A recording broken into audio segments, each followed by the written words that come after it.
What's up, everybody, and welcome to Growing Up Gaming, your weekly podcast where we meet a new person of the internet to discuss their childhood with gaming and how it inspired their lives today. My name is Mitch Power. Again, thank you guys so much for returning each and every week to the show. Hope you're subscribing on iTunes or Google Play, or you're checking us out on YouTube, which I really don't care. However you're listening to this show, I greatly appreciate your guys' support. This week on the show, we have our guest. His name is Blessing Odeoye Jr. I met this man on Twitter. Of course, he's all over Kinda Funny's page, Kinda Funny's Twitter. Of course, he's your Kinda Funny prom king. But he was nice enough to come on and share his stories about the very awesome roommate he had growing up. So you'll be having a good time hearing that, hearing all of his history about gaming. If you guys want to be on the show just like he was, go ahead and send me a tweet at MitchPower1116 on Twitter, or at the podcast Twitter page, which is at GUG Podcast on Twitter. Without further ado, let's get things started with Blessing Odeoye Jr. Do you remember what initially got you started playing games? Was it a family member? Was it a friend? Was it some cool thing you saw at a store? What is it that got you started? Man, I cannot remember to save my life because I feel like I've been playing video games for as long as I can remember. I feel like I probably came out the womb with an N64 controller in my hand. No, it was definitely like probably when I was like 3 or 4 years old. At some point, my parents got me an N64, and my 3 older sisters, because they also like. I mean, I think they also like to play video games very casually compared to me. I was very much into it, like nonstop. But they would like to play like NES Mario Brothers 3 specifically. I think they also liked Mario 2. Right. But I was the one who was like, oh man, I'm gonna play Super Mario 64 and Wayne Gretzky's 3D hockey and a bunch of like just random games of her would get me. My parents would get me because I would never stop playing. Right. Yeah, and so it was always like I can't trace back what initially got me into video games, but I just remember always being into them. Yeah, I mean, and it's funny too, because like I remember like games that I played, but I don't remember initially how I ended up acquiring the console, because again, I was like 5. You know what I mean? Yeah. Like, I don't remember what it got started. So, but your sisters though, you said, are they older? Yeah, they're all older, and so I think the oldest one, she's exactly a decade older than me, so she would be like 34. Then I have another one that's like 30, and then the one who's close to me in age is probably around like 28. Yeah, around 28, 29. So did they have game consoles and everything prior to you, like the N64? Like, so obviously, like you were saying, like they played Mario, but I mean, were they into gaming prior to you even being around? I think they had the NES before I was around. Okay. And so yeah, I think they were playing Mario before I was born, and then when I was born, I think probably like 96, 97, my parents acquired the N64. I think for me specifically, I still don't know how that kind of went down. All I know is that the N64 was in my room, and so it was more so mine than my sister's. Of course, because that's who claims it, whoever's room it's in, right? Because that's how you gotta tell ownership. Because if it's in the living room, it's the shared console, but once it gets into somebody's bedroom, that's it. It's yours. And I remember, like, later down the line, when I was probably, like, 7 years old, my sisters ended up getting an NES and put it in their room, and so that was, like, their console. Because weirdly enough, like, I had my own room that I shared with my grandma. It was kind of a weird living situation. But yeah, me and my grandma had one room. My parents, of course, had their room, and my 3 sisters had their room. And so their room had the NES, my room had the N64, and then eventually a PlayStation, all this stuff. But, like, sure. Yeah, like, so I was born in 94. N64 came out in 96. Right. Probably when I was like 4, so like 98, I would say. They got the console for me. And yeah, I was playing like Wayne Gretzky and stuff. Dude, I can't imagine 3 girls in one room. That probably was a nightmare. That's probably, that's probably they had, I think they had. It's weird because I feel like we almost lived like we didn't have money, but like my parents we're doing fine. I feel like, but like they had a bunk bed, and I think 2 of my sisters shared one mattress. Gotcha. Yeah. I mean, the thing is, you could live fine, you could be comfortable living, but I mean, just space wise, you're just like, we have a small house, deal with it. Yeah, no, so. I mean, and the thing was, we had like, we lived in like a 2-story house, and so like there were probably like we had a guest room downstairs that nobody stayed in, and so it was one of those things where I was like, yo, what are you guys doing? Like, when looking back at it, I'm like, what were you guys doing? Like, why didn't you guys space this out a bit more? Like, I would be heated if there was a space. I would be so pissed if there was a room that was empty and I'm sharing a room with 2 other girls, probably just losing my mind. Like, no, yeah. I'd be like, hey, let me stay in there, and then when guests show up, let me share a bed. Like, damn. Yeah, and it wasn't like, I think my parents, my dad basically used it as his study, and so like the computer was in that room and stuff like that. But like, it was basically like later on, it turned into a guest room, basically. Gotcha. And I'm like, man, my grandma probably could have stayed in there. Yeah, and like someone could have like moved there. Someone could have. 5 people in 2 rooms. Somebody could have. It was weird. Moved over. At least, you know what though? It's funny because like if you would have given me the option to share a room with 2 other teenage females or a grandma, I'd pick a grandma any day, dude. Yeah, no, for like, sure, because my grandma didn't bully me. Yeah, like that was the big, and I got to choose what I watched on TV because grandma didn't care. Oh really, dude? Your grandma's legit. Dude, I used to hang out at my grandpa's house a lot, just because they were just like, they wouldn't just do everything I wanted, but like they kind of did in the same time. Because I was just like, hey grandma, you know what sounds awesome? Fried chicken. And she would make homemade fried chicken, and it was delicious. Oh, that's awesome, dude. She was awesome. And then I'd be like, hey, you know what sounds good? Oreos. And she'd be like, here's an entire package. Have fun. I'm like, you're the best. Dude, that's amazing. Dude, the only problem was when it came to TV. No. Like, no? If I was like, hey grandpa, can I play NES? He goes, no, I'm watching the Braves game. And then like halfway through he would fall asleep to where I'd be like going to change it to like let me play NES, and he's like, I'm still watching it. I'm like, you've been sleeping. You're laying on the couch with your eyes closed. How the hell are you watching this? So the other wrinkle to this whole living situation was that my grandma didn't speak English.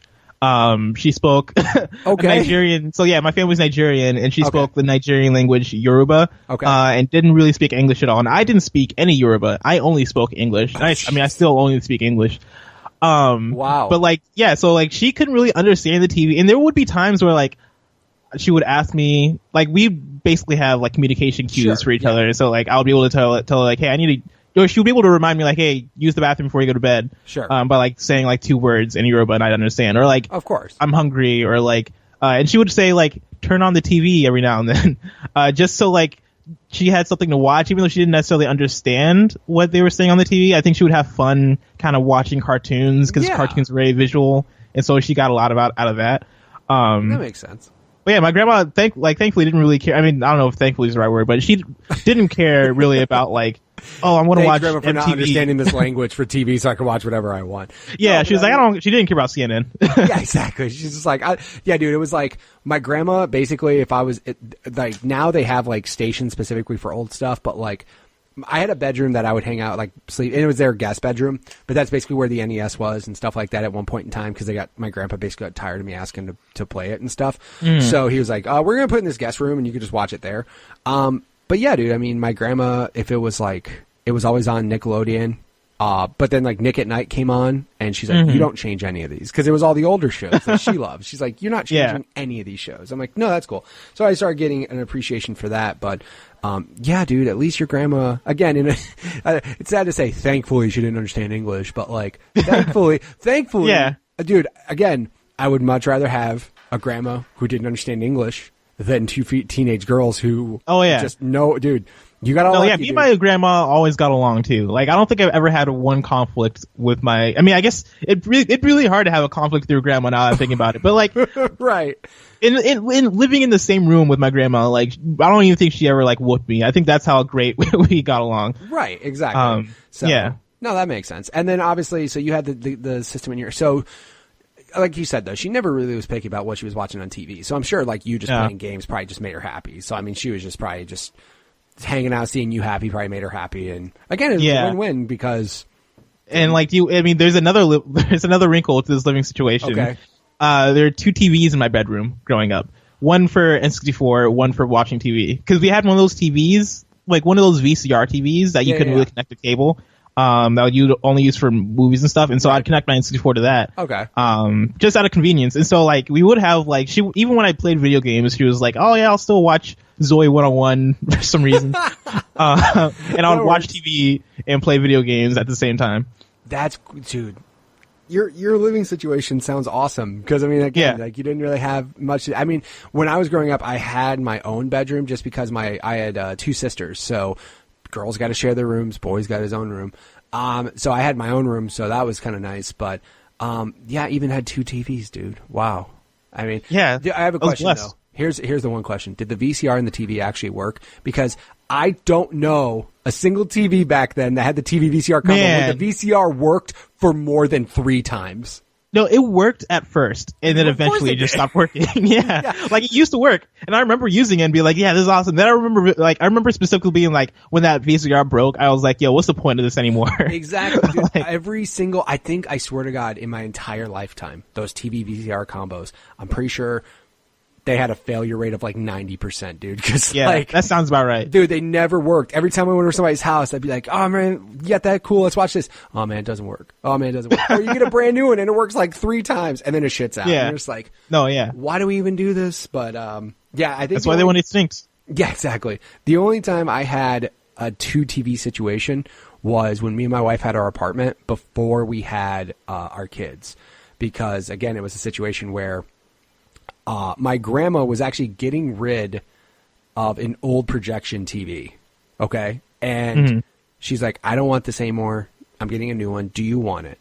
I'm like, yeah, if you're going to give me a 55-inch TV, yes, of course. She goes, cool. The speakers don't work. And I'm like, okay. Like, I'll figure it out. I'm like, I'll take it. I'll figure it out. Huh. So I took it and then like I came home and my wife was like, what is that? I'm like, it's a TV my grandma gave me. She goes, okay, so we're going to get rid of the other TV. I'm like, no, we're not. We're going to keep both. So that way you can watch your stuff and I can play my games and we're good. And then I basically, I bought a cheap set of like computer speakers and through Y adapters and nonsense was able to plug the red and white for audio from any of my game consoles into that. So that played the noise, video went to the screen and I was like, all right, cool. But that was the only time I ever had a 2 TV situation like that in the same room, which worked out quite well because my wife was doing her thing and I was doing mine and it was cool. But yeah, and that could even like work surprisingly well like today when you have the PS4, they can plug your headset into the controller. Like I thought that's where you're going with it. We're like, oh yeah, I'll just plug my headset into the controller. No, yeah, I bought these speakers, but like, dude, now it is amazing because plugging headphones right into the controller. Like I remember the first device I ever saw that did that was a Roku remote. I remember. I remember that too. The Roku remotes had like a headphone jack, and I remember it was like, "What is that about?" And they're like, you can just plug it in and listen to what's on TV." I'm like, "That's the greatest thing I've ever heard. That's amazing." Yeah. I was like, "Yo, why doesn't every freaking remote control have this? Like, why hadn't people thought of this before?" Right? And then all of a sudden, all these games, and then of course Xbox had to be dumb and not included at first, and you had to buy an adapter, and then now they have it, so thankfully. But dude, that was like the best thing in the world. Now I have a Samsung TV. There's actually an app for the phones where you can just broadcast whatever's on TV to the phone and plug in headphones. So I'm like, technology. We've gotten so far That is along. Amazing. Yeah, I know, right? I'm like, man, I can play stuff from the TV to my phone and phone to TV and listen. I'm like, this is the greatest thing ever.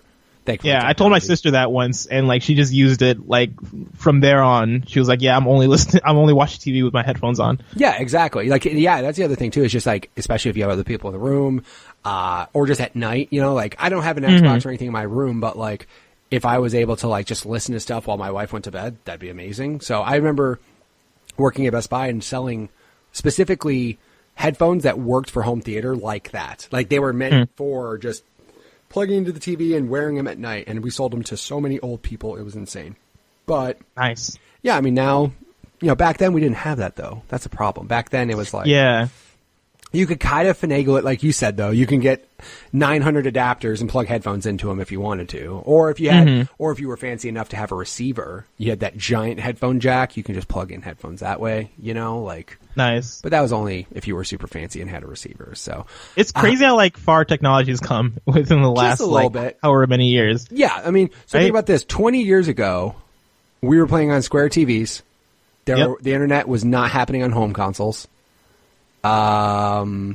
We had to I don't know, everything. By the way, polygons looked ridiculous back then. Like every 3D model looked like jaggy. No, I was playing, I've been playing Halo for the first time. I got the Master Chief Collection because it came out on Games Pass. Yep.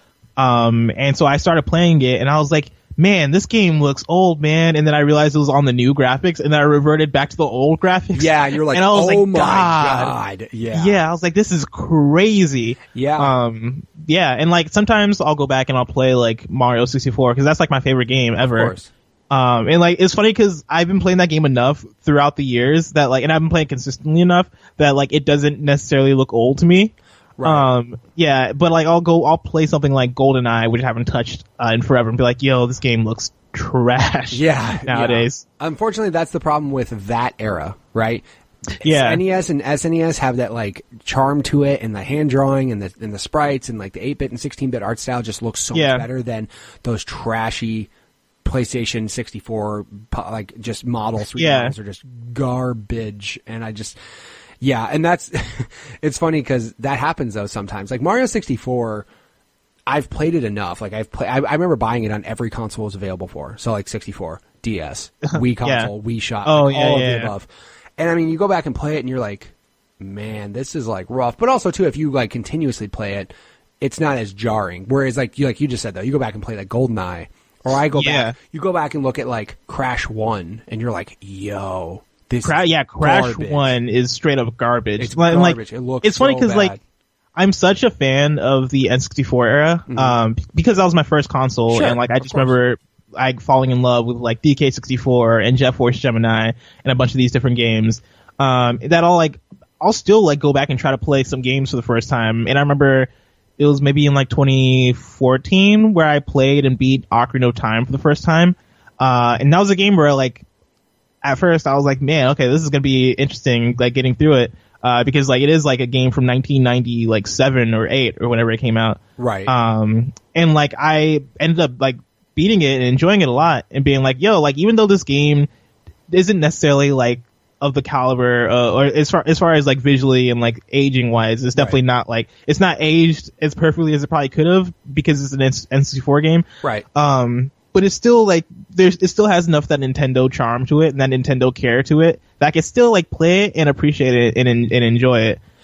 Yeah, I mean, like certain games are like that. I mean, the problem is like it depends on the genre of game, right? So like certain games, like shooters back then, they don't. No, shooters is just straight up like even Jet Force Gemini is one of my favorite games ever, and I played it on Rare Replay when that came out. And that was like a remastered version.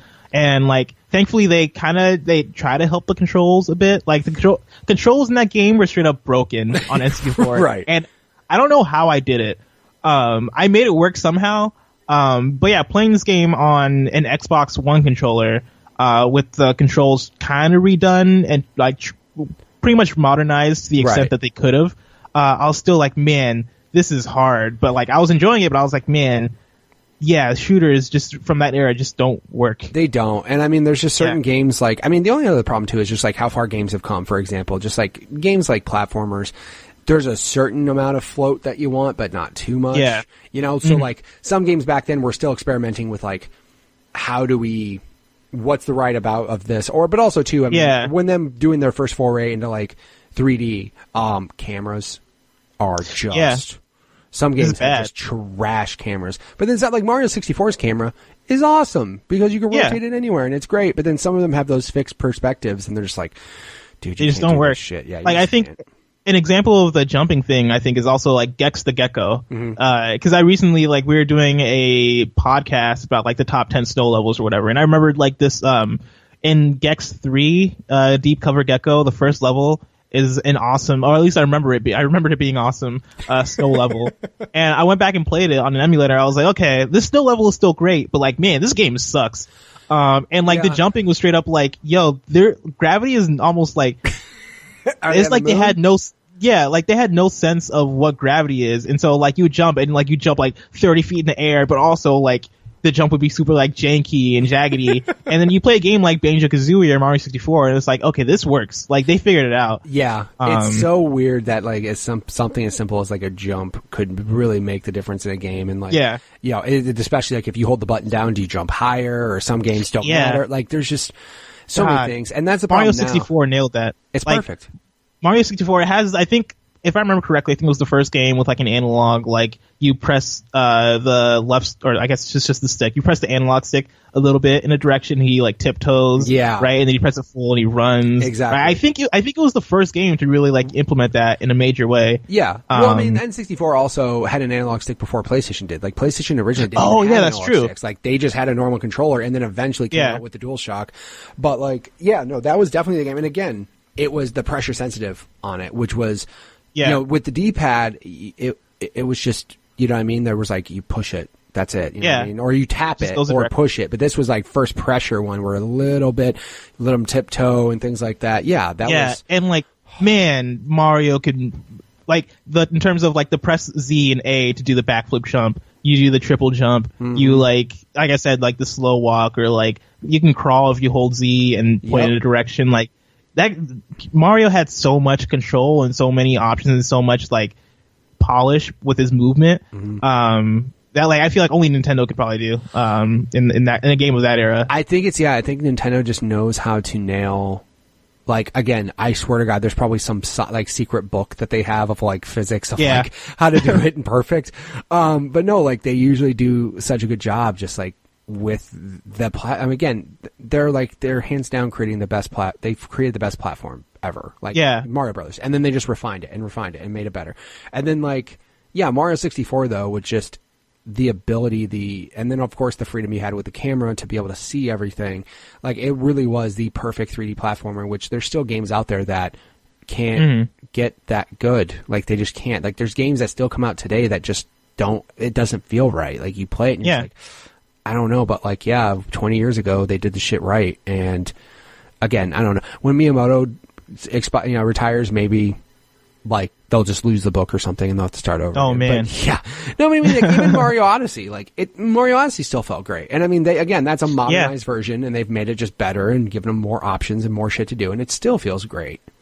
Like, yeah. And even Zelda, or not Ocarina of Time, Breath of the Wild, right? Like that game is in different ways polished to the nth degree. Right. As far as like, the physics of the world and like how deep that world feels, and like how how that game kind of reveals itself slowly to you as you like kind of travel your way through it, and it feels like this grand adventure. Right. But while maintaining its art style, while maintaining the beauty of it. Like, I mean, I don't know how much Miyamoto even worked on that game. I forget the name of the lead director. Yeah, I think he's probably got his hand in something of everything there. Like, I think he's got his hand in just like, do this. I'm gonna go sit down and go collect a check. So, you know what I mean? Like, that's what I'm saying. Like, he has a lot of. It's just influence in general, you know, just like in like obviously Zelda, Mario, Donkey Kong. Like, all this shit is all him. Like, he's got such a hand in all of it. But, yeah, now I'm sure he doesn't do shit, dude. I'm sure he just hangs out and like, supervises everything. Yeah. Like, I'm sure he gets a producer credit on a game, and that's about it. He's just like, I'm fucking Miyamoto. Like, I'm going to have a job until I die. Yeah, I couldn't imagine having, like, Miyamoto come through. Like, be working on a game that having Miyamoto come through and giving, like, feedback and notes and be like, hey, why don't you tweak this and try this and this? Like, I feel like that's the dream. Is to be able to work with that dude in the games industry. Yeah. I mean, even being able to like I can't remember who it was. I think it was Max Scoville was like, one time I was at E3 and Miyamoto walked by me and I just touched him. I just reached out and touched him just to touch greatness. I'm like, no, that's not creepy at all, right? It's just like, he was like walking by and he had all the security around him because he's friggin' Miyamoto. And he's like, I just reached out and touched him. I didn't know what to do. Like, he's like, oh yeah.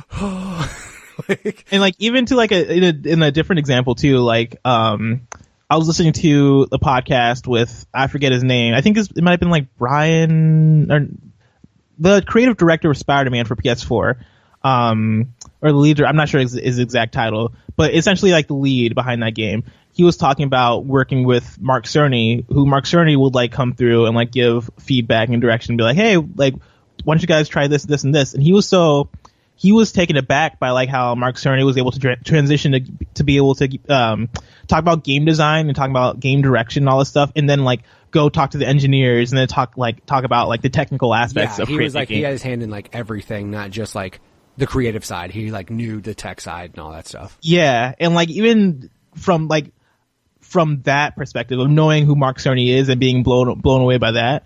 Yeah, dude, game creators are something special. Like the legendary ones, especially. I don't have a creative bone in my body when it comes to that shit. Like games like Little Big Planet don't fucking work for me. I just don't. I'd rather let creative people do the cool shit, and as long as you let me download it and play it, I'm cool with that. I don't have that. Like, I used to do a lot of video editing when I was in high school, so I'm into like video editing and production and that type of stuff. But like, create a level or draw something. If you told me to do that shit, I'd be like, yeah, no, like I'll like play Mario Maker and make a level and be like, oh, this level's the greatest level of all time. They come back to it and be like, yo, this level sucks. This level's trash. I can't. What was I doing? Yeah, this is literally level 1-1. Yeah, exactly. Like Mario Maker as a game, I'm like, that's fantastic. I will not make a level in this. Like, I'm not. I'll play everything. Yeah, but then you see somebody make a level where it's just like, you get to a certain point, you don't have to do anything else, and it does the whole rest of the level for you. You're like, yeah, it plays itself. I'm like, that's some creative ass shit. I'm just not that talented to do that. So, but back then too, we also didn't really have that option for creating your own games. You know, like the only thing you had to do was unless you created your own wrestler in like, you know, WrestleMania 2000 for 64, that was it. There was no other real creative thing. There was like create a park in Tony Hawk or whatever. Yes, there was, and I sucked at that. Here's what sucks: I literally stopped playing video games to skateboard. Okay. I'm like Tony Hawk literally made me quit playing video games for my entire high school because I was so obsessed with skateboarding. That's all I wanted to do. That's the power of Tony Hawk, man. Dude, Tony Hawk made me literally think you could skateboard. And then after, like, quickly a real big learning curve, you're like, wow, skateboarding's really fucking hard. And then you're fine then after that. But no, like, even the creative park, I skateboarded. Like, I knew what was good in a park and what wasn't. And I still couldn't fucking do it. Like, I would do a park and I'd be like, that's not that great. Like, it just really isn't. My friend Busby in Skate 3, he'd be like, oh, I made a park. All right, let me download it, check it out. It's the greatest park ever. I'm like, you don't skateboard, but you make the greatest parks ever. And he's like, I don't know, man. And then when he tried skateboarding, he quickly realized, wow, this shit's hard. I started teaching him how to skateboard, and he's just like, yeah, this is really hard. I'm like, well, you can create parks and skate, and I can't. I can do a kickflip and you can't. What the fuck? Who cares? We're all good at things. So yeah, I mean, now also too, so you mentioned 64 a lot. Did you ever go PlayStation, like, or did you have to, like, I mean, I don't know. Yeah.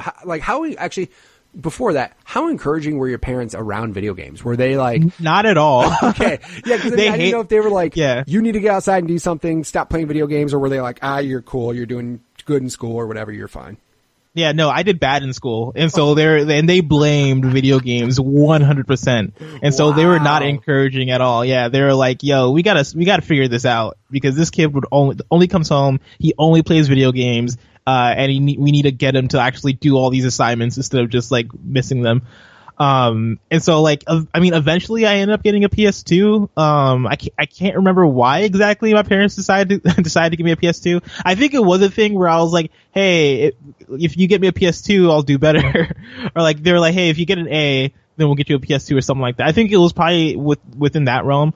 But yeah, eventually they got me a PS2, and yeah, that was kind of like my next step. I don't know exactly why they went PS2 over GameCube, because I feel like they would have recognized Nintendo, but maybe PS2. I think PS2 might have been the most popular thing at the time, and so they were just like, oh yeah, all these kids love the PS2, and so they eventually got me a PS2.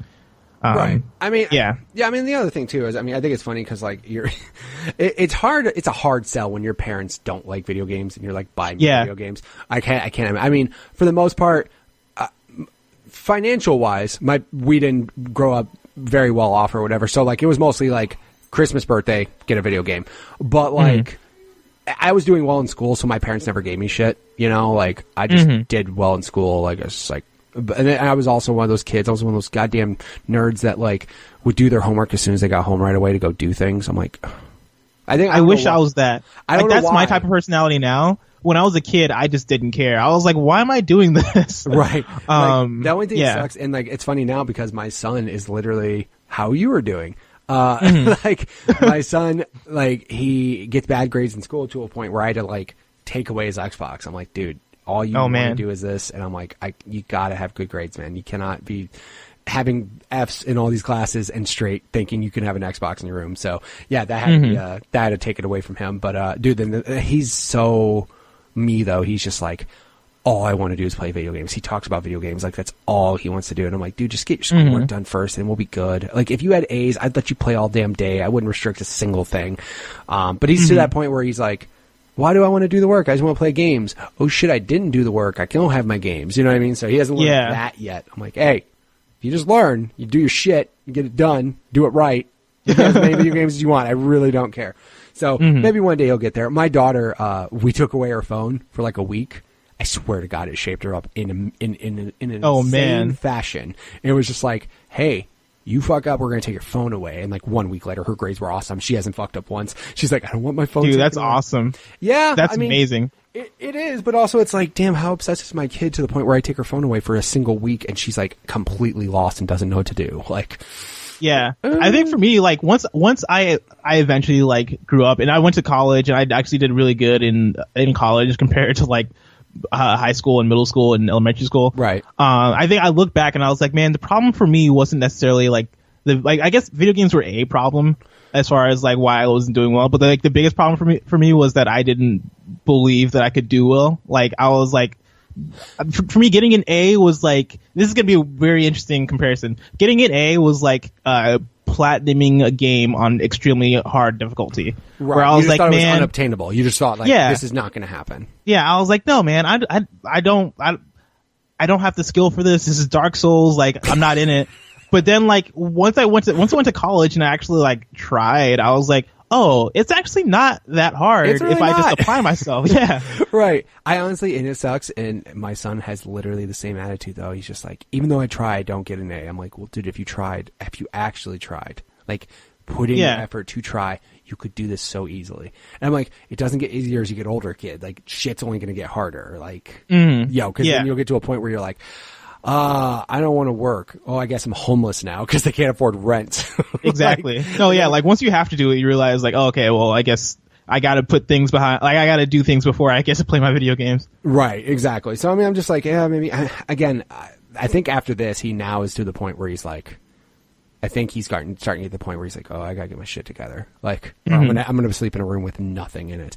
So that's basically. We got to a point where we literally took away Nerf guns, took away everything. He's in there. He's in his bedroom with 4 walls, a bed, and a dresser full of clothes, and that's about it. So yeah, he got his grades up, but then we told him, yeah, you're grounded till the end of September. So dude, he's counting down till October 1st. So nice. He keeps talking about Fallout 76. He's like, Dad, I just want to play Fallout. Like, yeah, I just want you to have good grades. So it's a fair trade-off. Get good grades, you'll have Fallout. Get some good grades, get Fallout 76. Exactly. Sounds fair. Not a big deal.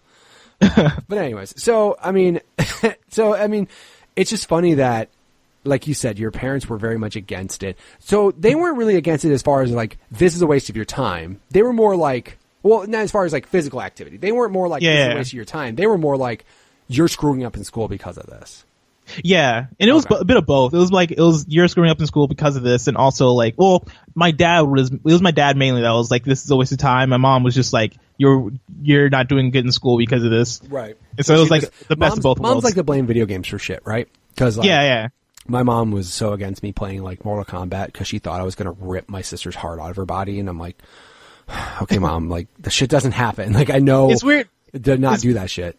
It's funny because my mom had a weird obsession of like whenever I did when during the PS2 era they would have the thing where you would have to rotate the analog sticks, and so I'd put my like palm on the two PS2 analog sticks and rotate them. My mom hated when I would do that, and now looking back I realize it's because she thought I was gonna break the controller. At the time I didn't understand why she got so hung up with it. That makes sense. But yeah, she had like this weird thing she hated when I did that. I was like, but the game is telling me to do this.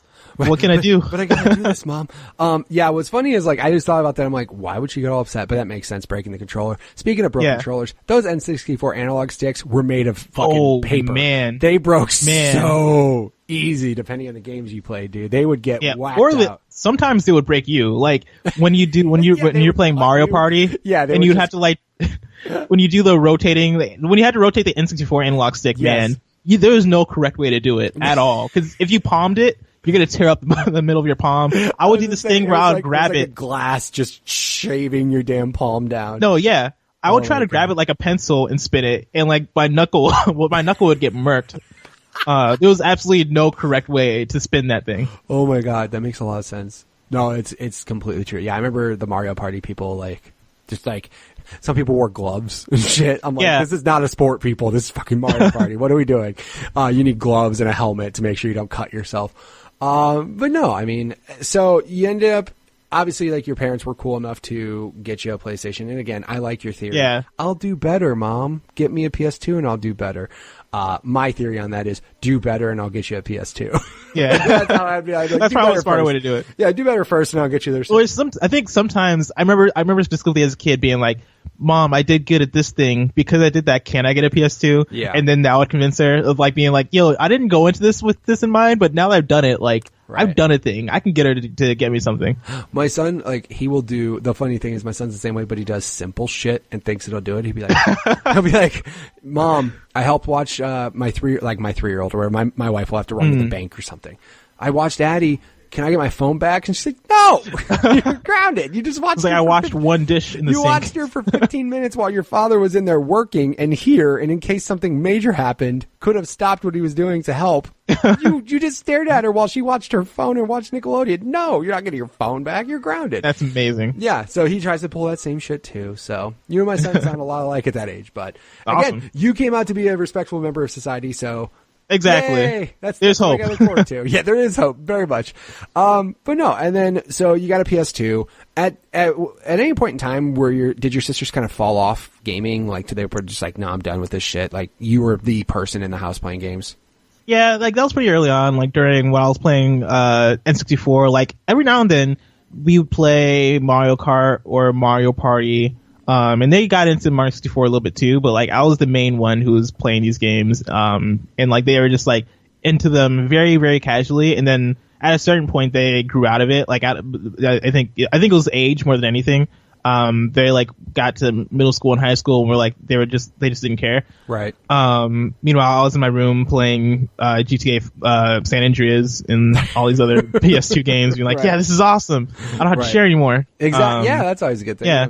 I will say my sisters loved, and I said this before, they loved Super Mario Brothers 3. Mm-hmm. And I have one sister specifically who still loves Super Mario Brothers 3. And she was like, I think she owns a Wii specifically to play Super Mario Brothers 3. Yeah. Well, that was the other thing when the NES Classic came out. So many people bought it just for like the one game or something that they had back from their childhood. So. Yeah. And that game was really such a game that kind of brought me and my siblings together. I don't know what it is about that game specifically that they just were so connected to it, but it's one that we would. Game. That's what it is.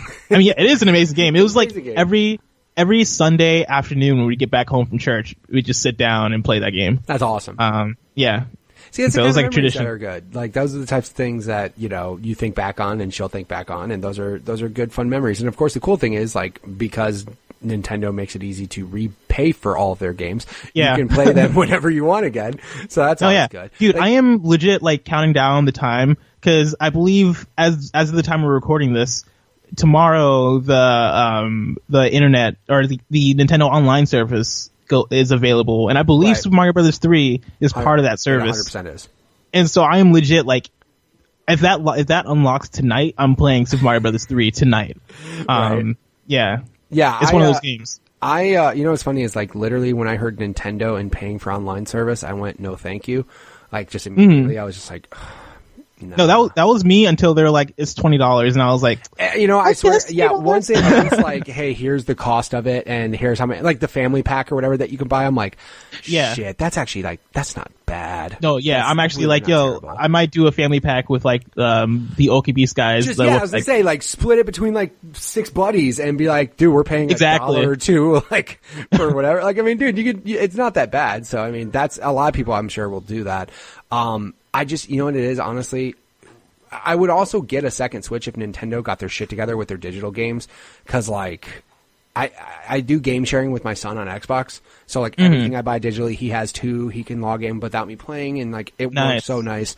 But like Nintendo and their digital shit, they haven't figured it out. Dude, they don't even have save file or cloud saves figured out. Cloud saves, yeah, like it's ridiculous. And like I mean part of it, like the cynical side of me is like, yeah, they just want that money. They know for a fact that their stuff is so exclusive that like, because like Nintendo game, you're getting a Nintendo console to play Nintendo games, and Nintendo games are only on Nintendo consoles, right? It's not like Right. the PS4 and Xbox One where like, you can play Assassin's Creed on either one, and so like they're competing with their services. For Right. Nintendo, they're just like, yeah, if you want to play Mario or you want to play Splatoon or Smash Brothers or whatever, you have to be on our service, and so we are going to nickel and dime you. Oh yeah, 100%. Yeah. I mean, I'm just blown away by the fact that like the cloud saves. Like, it's so funny because like people shit on each service for different reasons. Also, console wars are stupid. Fucking stop it.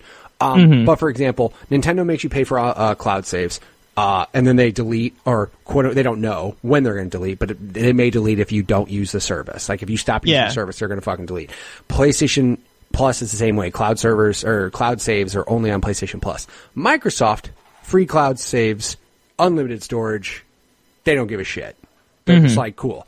However, they make you pay for Xbox Live Gold to play Fortnite, whereas the other two consoles don't. And it's like, figure it out. Like, yeah, let's get on some kind of similar page yeah, here. Exactly. People. Yeah. I'm like I said, like that's the one thing. Like for example, because of Fortnite, I've been playing my Switch way more often. And then when they announced like, hey, Fortnite will work without this service, I'm like, do I really need it? But then Smash is coming out, and I'm like, fuck. Yeah. For me, it's mainly like, I don't know what it is for me. Like, I could probably live without the service. I think for me, it is like the NES games. I think that's the last thing. That is a good sell. Like, I mean, again, like that's a good sell. Because if you think and about the cloud saves, I guess. Right, that's good. Again, like, if they figure out the digital game side of things, I would be glad to get a second Switch because my son, like, when he gets obsessed with a game on there, like Breath of the Wild, dude, he didn't fucking stop. Like, he's played it probably 100 hours, and he's like, I haven't done everything. I'm like, Jesus Christ. I played that game, beat it, and I was like, how many more shrines do I have to do? And there's like a lot. And I'm like, nah, I'm good. I'm not going back to this shit. And he's like one of those that's like every shrine, everything unlocked. I mean, that's the perfect game for him then. Yeah. No, like, and then I showed him Fallout, which was a bad idea. Is he playing Spider-Man? No. So at this point in time, don't hate, I did not buy Spider-Man yet. The only reason why is because at Best Buy, the $10 reward certificate was not on Spider-Man. It was on Tomb Raider. So I bought Tomb Raider because of that. Number two, there's no way in hell I would buy Spider-Man and a week later be able to play Tomb Raider. That's not going to happen.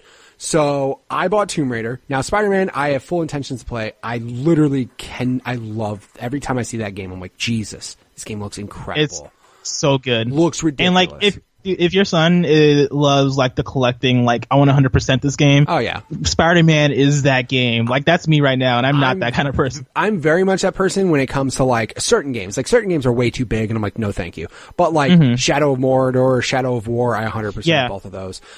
Tomb Raider, the first reboot of Tomb Raider, beat that.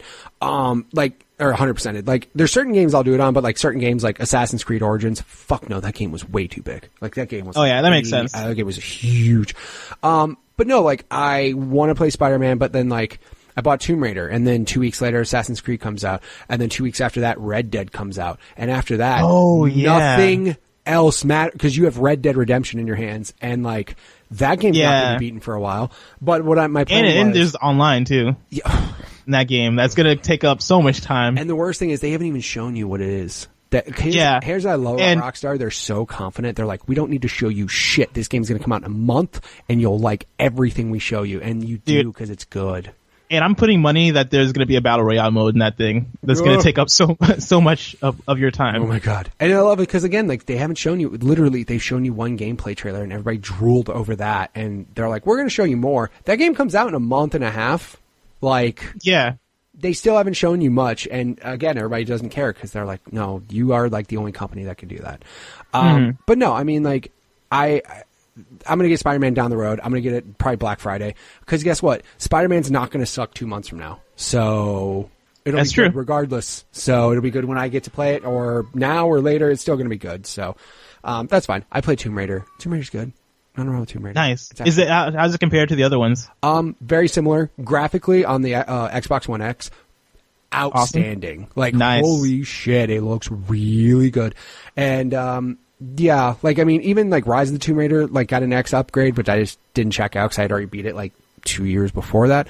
But no, like Shadow of the Tomb Raider looks ridiculously good. So I'm sure on PS4 Pro it looks fine too. I'm not fucking shitting on it, people. Like I just have an Xbox One X. I prefer Xbox. That's why I did it. Whatever. Doesn't matter. It's fair. Anyways, so obviously you were the gamer.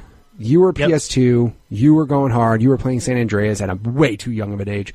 I was very young. Just I don't way know, too young of an my age. uncle got it for me, and I don't know why. Like, I You just have a remember. cool uncle. That's why. Yeah, he was 'Cause your super uncle's cool. Like, legit. I was a freshman in high school with San Andreas, and I was like, man, it's very strange that he bought this game for me, but why not? Yeah, I mean, uncles are cool. Uncles do shit that your moms don't want you to do. Exactly. Because that's what uncles do, man. When you're an uncle, you're supposed to do cool shit that your parents don't approve of. My uncle did the exact same thing. But no, I mean, so yeah, I mean, playing San Andreas though, freshman in high school. Yeah. And I was a young freshman too. I think I was like 13. Yeah. That's kinda my daughter's the same way. Like, I have a daughter who lives in Illinois. Most of the time she comes out here and visits. But I remember when she was younger, she's like, I played Grand Theft Auto 5. I'm like, who the fuck said that was okay? Who said that was cool? Cause I play Grand Theft. That's the only thing it's funny. It sounds so bad because it's American ass backwards. I don't let my son play anything that has anything to do with like sexual anything, right? Mm-hmm. But I let him play like Call of Duty and Battlefield. Yeah. It's like the most ass backwards thing ever. Because in Europe, it's the exact opposite. They're like, sex, who cares? Shooting somebody in the mouth? Yeah, you probably shouldn't do that. Like, hold on one second. Yeah, exactly. Yeah, I mean, so obviously your parents, were they upset or do they even know like about like ratings or anything? I don't think they knew / cared. Okay. Like, yeah, I honestly don't think they cared one bit about the violence or anything that was going on in the games I was playing because it never came up once. Right. And I think that's because they primarily just thought video games are Mario, and I don't think they paid attention enough to be like, this is bad. Like, I think the only time I would play any game in front of my mom was because the games were in my room and she wouldn't really spend much time in my room. But I think there was like a few months where she would hang out in my room to watch one of the TVs. Right. I don't know if if the TV in the living room was broken or she just didn't feel like going downstairs to the living room. Sure. But she would hang out in my room, or I think she might have wanted to hang out with me. That might have been it. Time with your kid, bond, that kind of shit. Right. Now that I think about it, and I would like play SmackDown versus Raw 2007 on the TV, and that was probably the most violent thing I'd play, and she didn't really care. But if she then Grand Theft Auto. Ooh. Yeah, then I don't know how she would have reacted to Grand Theft Auto. Maybe if she heard the language, she would have been like, Jesus Christ, yes. Yeah. Like, oh my she would have God. said something. But I feel like if she saw me killing people in Grand Theft Auto, I think since the graphics were pretty bad, I don't think she would care really. Yeah, I think she's like, oh, it's a cartoon. Yeah, that's the one thing that's gotten to the point now where like it's funny because like back then, if you look at violent games, quote unquote, and you look at them, you're like, that's a fucking joke, right? Like you really thought I would see that and turn into a serial killer, like Mortal Kombat 1. Yeah, exactly. Whatever. Dude, my mom lost her shit on Mortal Kombat 1 because that was back. Well, again, that was like the game that made the ESRB fucking happen, and like people lost their shit, and my mom only saw Mortal Kombat, and just was like, I don't want you playing it. And of course, my uncle got it for me because he's legit. But it's just like now that's actually one of the things. Like certain games are so realistic that I'm like, I can't have my son play it. Like Gears of War. You're not playing that. Yeah. Dude, you fucking shoot people and they chunk into pieces. Like, legitimately, you shoot them with a shotgun and they fall into pieces. In Assassin's Creed, when you get up in someone's face and fucking stab them up their face with that blade, I'm like, oh yeah, Jesus, dude, that's like too much. Dude, like, we'll play that when you're older, dude. Like, that's too much. Shooting people with a gun, like in Fallout, I'm like, and Fallout was the borderline one. I was like, because there's still kind of explosions. But it doesn't look as realistic as Assassin's Creed or Gears does. So I'm like, no, but yeah, dude. Like, certain games are borderline. Again, as long as you know your kid, and when he first started playing those types of games, I'm like, this is bad to shoot people in the face, right? He's like, yes, I know, Dad. I'm like, all right, cool. And you just gotta trust your kid and make sure. And now, if your kid's a little sketchy and borderline, and you should pay attention. Your mom knew you weren't gonna hurt anybody. Yeah, especially me, because I was the most gentle kid. Right. Like the only trouble I ever made had to do with my grades. Like I was not a troublemaker, whatsoever. Yeah, it's not like you were running around doing bad shit at night, doing it you weren't doing bad things. So who gives a shit? Like and I was obsessed with wrestling on the TV, but like wrestling. What's up, dude? And that's the other thing when they started having the infomercials. Like, please don't try this shit at home because you're gonna kill somebody. That was fun. No, I mean, I had a kid in middle school. This might have contributed to why I was such a gentle kid. Is because in middle school, I went to boarding school in Nigeria in middle school. Fun fact. Yeah, and I remember one of the kids in my room, right? They were wrestling and they were imitating like the WWE stuff, WWF stuff that of course, you shouldn't have been imitating. No, one kid you hurt somebody. Yeah, one kid gave another kid the pedigree, like Triple H's pedigree. Oh my god! That kid broke one of his front teeth in half. Oh my god! And since then, I was like, none of you people are ever touching me. Oh my god! I remember this kid, and this is so bad, and I feel terrible about it now, because I was like, of course I was a kid and just didn't have, rational thoughts or, cognizant emotions of like how I was ruining a kid. But this one kid just like hit me with something, and I remember straight up like pile driving him and not giving a fuck. Oh man. Like, Jesus. Like again, I was a kid, and then of course after it happened, I was like, oh my god, I could have fucking killed that kid. Yeah, you could have. I was like, oh my god. And I felt really bad, but I did at the time, he did something, and I was just like, I didn't care. Like it was like, I felt like Drago from Rocky, like, if he lives, he lives. If he dies, he dies. Like I didn't give a fuck. I was just like, dude, no, I'm going to hurt you right now. And I picked him up and I pile drived him. As a kid, you don't even like think about like, oh yeah, the brains in the head. Like you don't think about those things at all. I straight like Owen Hart, Stone Cold Steve Austin, super pile drive, like head into the dirt. And I was like, I don't care what happens to you. And then he woke up and cried, like walked away. I was like, man. I felt terrible after that. But dude, man, like, yeah, I can't imagine somebody getting rock bottomed on like a sidewalk and that feeling too great. Cause we're not trained professionals. We're fucking kids watching WWE. So exactly. Did you? I always got to ask this. How obsessed were you with the wrestling games? I love them. I didn't get into the best ones, being like No Mercy and like the N64 ones. I think I started with SmackDown, Just Bring It. For the PS2. You didn't start out bad though. Those were still good games. SmackDown Just Bring It was great, and nobody ever talks about it because like you could go backstage and like you could go pretty far backstage in that game. Yeah. Like you can make it to the street, across the street into like I think a bar or something. Right. But yeah, I played that one. I played the original SmackDown vs. Raw, then SmackDown vs. Raw 2007, and then 2008, and then I think I made it to like 2009, and then it ended up like I think I tatered off there. Yeah, I'd say you get to a point when you stop watching wrestling, you're like, these games are done. Like, no, exactly. Like that's exactly what it is. Like I played every game, like every year I played the game until I stopped watching wrestling, and I was just like, I don't really need these games anymore. I'm okay. No, that was pretty much it. Like I played 2007 probably for way past 2007. Right. And like the last good one like that you remember playing. Right. And I was like creating, so there was a website I used to go to. I think it was called like, it was like something CAW for like create a wrestler. Right. And essentially the website would have a bunch of different formulas so you can create a bunch of different wrestlers. So somebody made them as good as possible, and then like they just told you, here's how you make this guy. Yeah. And it was like, here how you make him look like this. And they would also have like move sets and entrances, because you can create an entrance in 2007. And so, dude, I created like a perfect Jeff Hardy because Jeff Hardy wasn't in 2007.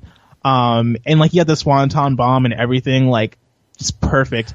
Always like I've said this so many times, but that was always like the best and worst part of the game, because if somebody, especially when you first got the game and all your buddies were over, and it took 5 hours for one person to create a guy, because you could create a move, a character, an entrance, and like a move, like all this shit, and it took forever. But yeah, I mean that was always fun. But like I can imagine the creative move, and the thing is too is like with all the things you do now, like. There's so much more you can do. Like, there's so many more models you can do. There's so much more horsepower in the systems to where you could create a whole fucking game if you really wanted to. I remember like when they first revealed the creative finisher, my mind was blown. I was like, wait, you can do what now? And like I remember getting my hands on it and creating the longest finisher of like, now you're going into a pile driver position, now I'm going to switch to powerbomb position, and now I'm going to do it, and now I'm going to put you in the air. And like finish it with a super kick for some reason. Like, didn't make any sense. There was a whole like point of time in gaming where it was like create a ... Like it was the wrestling games and it was Tony Hawk. It's like create a part, create a board, create a logo, create a trick.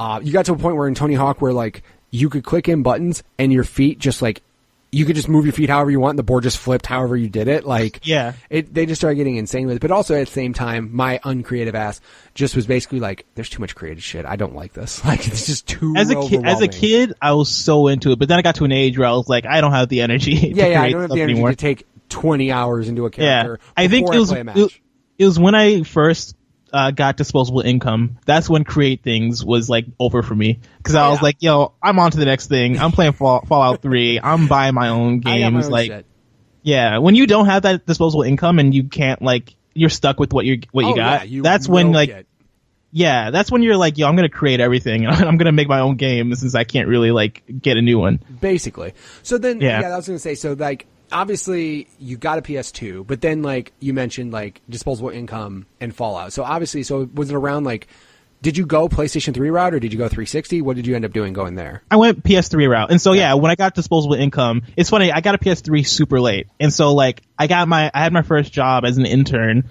when I think in 2011. Okay. And yeah, that summer as an intern, that's when I first got my PS3. And I had such a backlog of games because games were cheap by then, like all the like Uncharted 2 and Metal Gear Solid 4 and all these games I needed to catch up on. And so like I would buy those games, and Fallout 3. And yeah, like PS3 was my first time having my own money, and so like I splurged, like I got everything. Pretty sure like once whatever your hobby is, that first job you get, it's a fucking night because you don't have responsibilities yet, really. So, well, for the most part, depending on it, because I had a job when I was 15, 16, and like I remember my first couple checks went to like CDs and fucking like McDonald's. Like that's all I did. Like it was just like, I'm gonna go out to eat a lot, I'm gonna buy CDs, and then like all of a sudden you're like, wow, that money ran out fast. And then you quickly realize like, oh shit, this is how it is. But no, like when you have disposable money and a video game habit, man. Yeah, GameStop was like my second home. Dude, basically. I remember Colin from Kind of Funny Now, Colin's Last Stand, he was saying like when he had a job, he just bought shit and just it sat on the shelf and he didn't open it. He's just like, I had money and I bought everything that came out every fucking week.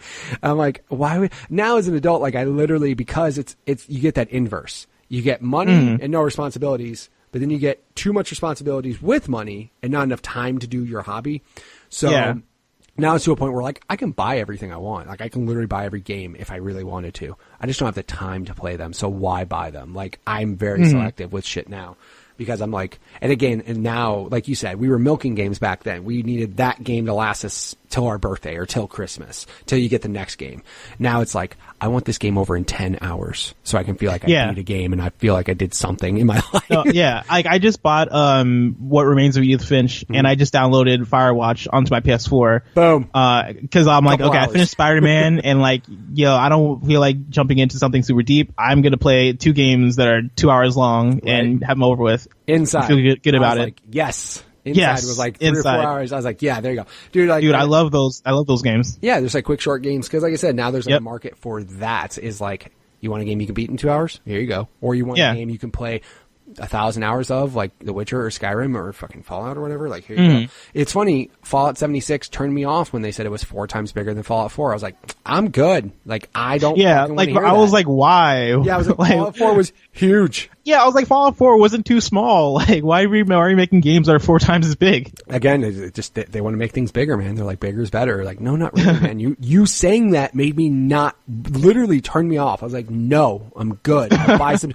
I'm gonna like. I found out Shadow of the Tomb Raider was 12 hours. I was like, fuck yeah, that's awesome. Like, I'm sure. When people were like, Spider-Man's 20 hours, I was like, all right, let's do this. Like, people were like upset that was short. I was like, yo, this is long. Like, what are you guys talking about? Yeah, I mean, I was gonna say, like, to me, it's sad now because 20 hours for me is long. Like, God of War, I remember playing it and I'm like, man, I've been playing it for a while. Where am I? And I look, I'm like, what the fuck? I still got like 8 hours to go. Wow. Well, there's a lot. I was like, there's a lot more to this game than I thought there was. So I'm sure Spider-Man will feel the same, but like, dude, Spider-Man surprisingly flew by pretty quickly. Good. Like, I mean, there's like, honestly, like certain games feel like they fly by and then certain games feel like they get to a point and then they drag. Like God of War literally felt perfectly paced. Like there wasn't a lull where I felt like it sucked. Like there was just, it was just constantly, you were improving, constantly getting new shit, constantly getting new upgrades. I remember, I won't spoil anything, but I remember there's the initial weapon that you get in the game and I maxed it out really quickly and I'm like, there's still a lot of game left. Like, I already maxed out the weapon. I have like all this game left. And then something happens in the game where you get a different weapon and you're like, oh, I still have a lot of shit to do. Yeah. Whereas like certain like Assassin's Creed, I remember playing it and I was like, didn't feel like it was grindy. I felt like I was pacing perfectly until literally the very last boss. And I was like, I'm getting my ass beat. I got to grind now and this sucks. Like it happens like that. But the only game that scares me out of all the games coming out this is Red Dead. Cause like, oh yeah, Red Dead's probably going to be a 30 to 40 hours single player probably. And then there's online. And then there's multiplayer, yeah. Yeah. Like, I'm scared of that one. I like, didn't play Grand Theft Auto 5 online until I beat the single player, and I'm glad I did because that single player was good. I also love Rockstar. Yeah. Rockstar, what they said was, it was so funny. They're like, they asked somebody at Rockstar, why do you think people aren't making single player games anymore? And the guy straight up went, because nobody knows how to tell a good fucking story. That's why. I'm like, yo, like That's amazing. They're too scared to put in time and money into investing into a good story. And obviously other developers out there are doing it. Like there's people out there that are making single player games, but like EA's like, nah. Like EA, Activision when you are like, literally they took single player out of Call of Duty. They're like, no. yeah, like when you look at the people who are putting out like here's kind of like your, I don't want to say stereotypical, but like your formulaic kind of like multiplayer driven like online games as a service, specifically EA. Yeah. Like I couldn't tell you the last time I played an EA single player game that I truly enjoyed. They have like their like side division stuff. Like I played Unravel, which was cool, but I mean it wasn't really. It was an EA like it was like the like side thing. Yeah, like A Way Out. Yeah, A Way Out was one I enjoyed. But even those sometimes can be hit or miss. They're EA originals. Yeah, that's what it is. Because like Faye, I think was it called Faye or Fee? Yeah, Faye. Like that came out, it looked super cool, and I think it came out, it was like people were like, oh yeah, it's all right. Yeah, Unravel was cool, and again, I only played it because it was on EA Access, and it was like 8 hours. So I was like, done. Let's go. Yeah. Let's get this shit done. But yeah, I mean, like, there's certain games that, certain companies that like EA, Activision, if it's not multiplayer and if it's not making money left over, hand over fist, they don't give a shit. But then you get literally Sony first party studios. They know how to make a single player game. Exactly. And it makes sense for them business wise also, because like those are the games that sell consoles. Like people are buying PS4s because it's like, yo, Spider-Man, Last of Us, like Uncharted 4, God of War, Detroit Become Human, like all these different single player games that are awesome, and like they provide such diversity to the library. Right. Whereas like I also own it. I own like everything pretty much. Right. Well, now you do, because you're an adult gamer. Yeah, you disposable own everything. income. Yeah, exactly.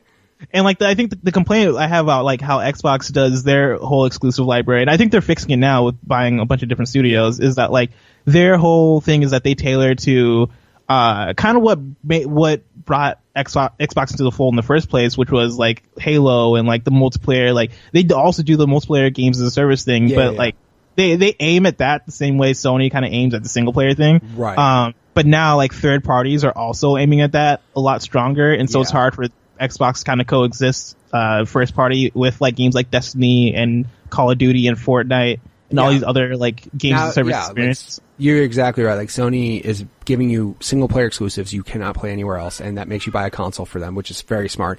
Microsoft, the thing is like a lot of their multiplayer games have single player components, but they're not as strong. Like I personally prefer Xbox over PlayStation. I have it all, same thing. I have everything because you have to if you really want to enjoy games. Gears of War story is fun, but it's also not extremely memorable. Like, you know what I mean? There's certain moments of the Gears of War story you're like, yeah, Halo 5 story, I personally just hate it. I just didn't like it. I just didn't like what they were doing. But all the Halo stories before it were all good, but they have this amazing multiplayer component to it that overshadows a lot of the times the single player, or it's just flat out better. So that's the only problem with them. But like them buying Ninja Theory and dude, when they said we bought Ninja Theory, I was like, holy shit. Like that was like the one moment I was like, man, I'm so glad that I have both these consoles because I love Hellblade so much. Yeah. One of my favorite games last year. They needed that, and it sounds bad, but Microsoft went to Microsoft and they're like, we got this big pocketbook. Can we just start buying people? And no, exactly. I remember there were like rumors of Microsoft like looking into buying EA, and it was like, what in the world? Like, if that happened, I couldn't even imagine how. Like now, like I think the new rumor is like Google for their new service was looking into. I don't know if they said EA, but essentially they were looking into buying publishers and developers. Right. And so it's an interesting thing, and like I'm looking forward to what Xbox is doing because they for a fact know they have to like step it up. Yeah. And it looks like they've been making a lot of the right moves. It's funny because like Sony's doing well in the single player side of things. Xbox, as far as services goes, they're destroying Sony. Like I'm sorry, Game Pass is fucking amazing. Like Game Pass is dope. Play Anywhere is dope. Like. Play Anywhere, Game Pass, EA Access. Yeah, what else? EA Access. Like, I'm sorry, but like Xbox Live Gold still has features that like Sony will get a feature and then Microsoft's looking at the next thing, like that looking for a group thing.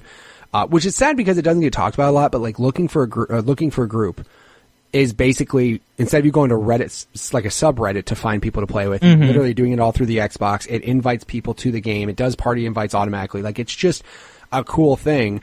But yeah, like Microsoft, like, dude, Game Pass alone. Jesus. Oh yeah. Like, and even stuff like the Xbox controller, I forget what it's called. Like not the Elite controller. I mean, even though the Elite controller is part of it, but like that for sure. Yeah. And then like the Xbox Labs where you can like customize your controller too. Like all those things. All those things. Backward compatibility was the giant one. That's the one I was trying to think of. Yeah. When they announced that, no one could shit on them for that. Like, if you shit on somebody for that, you're just a bad person. Like, how? And people try to. People are like, "Why would I want to play old games?" And I'm like, "Yo, I can think of a million reasons why you would want to play old games." Real quick, I do it all the time. Dead right now on your Xbox. And by the way, exactly. And they did the updates on like the X updates where like real quick, Skate 3 runs in 4K. On an X. and I played it. And I played it like, this last year. This looks like a brand new game. This is insane. So yeah, I mean, again though, Xbox is kind of taking it on the chin now, but like, they'll be fun. Hey, guess what? Everybody just go play everything. They're all fucking fun. Nobody's going to hate on you. So obviously that kind of talked about your gaming habits now because you have all this disposable income, but you have jobs and responsibilities. So now you have everything basically. Pretty much, yeah. Like I even have a gaming laptop. Even though I rarely play PC games just because I don't like the setup and I don't like the mouse and keyboard, and it's hard for me to really like. I prefer to play things. I like things being easily accessible and on my TV. Yeah. And I know there's a way I can connect my laptop to my TV pretty easily, but it's still like it's a step too far for me to set it up. But just in case, like some games come out like first on PC and then like they'll come out of later. Weirdly enough, like the only game I think I've really played on PC, probably aside from PUBG, is Doki Doki Literature Club, which definitely doesn't require a gaming laptop. No, not at all. Like that game does not require a massive machine or anything. Yeah. I could probably play that on like Windows 98. I was gonna say you truly are a kind of funny fan because fuck PC gaming, right? Yeah, no, exactly. Every time Greg Miller's like, you fucking mouse and keyboard people with your drivers and bullshit, I'm like, yeah, that's exactly why I don't play PC gaming. I wanted to play Realm Royale so badly, which is another like battle royale game, and like I played it once, and the second time I tried to play it, I couldn't boot it for like 30 minutes, and I was like, yo, this is why I don't do this. Right. Like I want to love PC gaming, but. Nah, man. I bought a quote unquote gaming PC, and now all I do is my podcast on it. Like I just like no, I just here. Need I'm like audio editing. It does well for that. I don't need anything else, so no big deal. Mm-hmm. Well, if people wanted to check you out on the internet, where would they go? Where would they find all of your fun stuff that you do?